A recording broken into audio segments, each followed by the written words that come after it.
Alright, firstly, I'm filming in horizontal because I want to put these onto YouTube, and then that's obviously the better format so it doesn't have the cutout bits at the side. Secondly, I bought a pot plant to make this more aesthetic, but I didn't get a nice pot for it, so it's just in the black plastic thing, but tune in for next week, alright? What I want to talk about today is chest positioning, and I think with most people with bench pressing, and not just barbell bench pressing, but dumbbell pressing, machine pressing, any pressing variation, a lot of people struggle with the position of their chest and getting that right, and it honestly makes the world of difference. So please pay attention to this and it will make sense. Secondly, this is another one of those scenarios where it's going to visually make way more sense if I take my shirt off, so everyone just needs to be an adult about it. Alright. Okay, let's get that part out of the way. My eyes are up here. Okay, so let's consider this, right? My normal chest position, if I'm just completely not paying any attention to anything, is going to be here, right? Which is a very collapsed position. And think about how close my shoulders are towards each other and how short my chest muscles are, right? What I need to do is create a big space here. So let's say someone lays down on the bench and this is the posture they're in. And then when I say, okay, pull your shoulder blades together and lift your chest up, a lot of people will just do this. They rise their chest, but they don't expand, right? So let's think, I lift my chest, I bring my shoulder blades down, cool. Now what I need to do is breathe into this space and think about expanding this as big as possible. So if I take a big breath into my chest,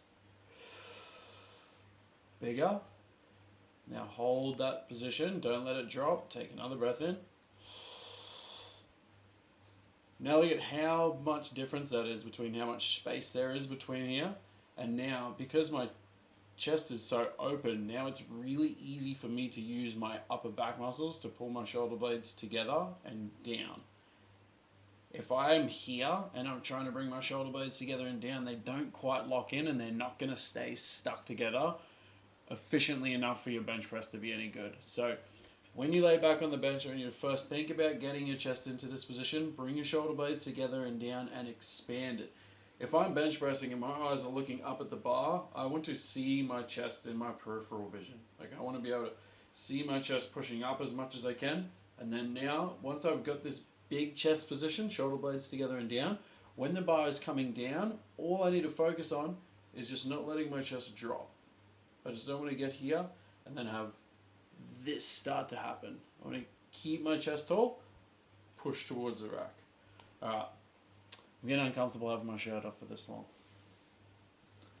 Show's over, folks. And just to touch on why this is actually important in the first place, if you're new to pressing and the rest, is two things. For me to be the most stable I can be, it's all about what my upper back is doing, because that's the part of my back that's in contact with the bench. So the more surface area of my back that I have in contact with the bench and the more force I can push into the bench, the more stable I will be. And the more stable I am, the stronger I can be. Because if I don't have a solid base, I can't express that strength with my pressing, because the base is going to collapse and my shoulder blades are going to move. So keeping my shoulder blades together and down means I need to keep my chest up, as I explained. The second thing is, if I want my chest to be strong, I need to create some length in this muscle to then shorten. If I am like real soft and I don't have that stretch on here, and then I try and shorten, there's way less force. Like, think of how hard I could throw a tennis ball from here versus back here. Stretch, then contract, makes way more sense. It's how everything works. It's how we grow muscles. So hopefully that makes sense. But just start to be hyper conscious of that when you bench press, because honestly, if you're focusing on what your legs are doing, what your abs are doing, all this, but you're not getting that right, that's the biggest rock to turn over first, and all the other things are small rocks in comparison. So get your chest up, happy pressing.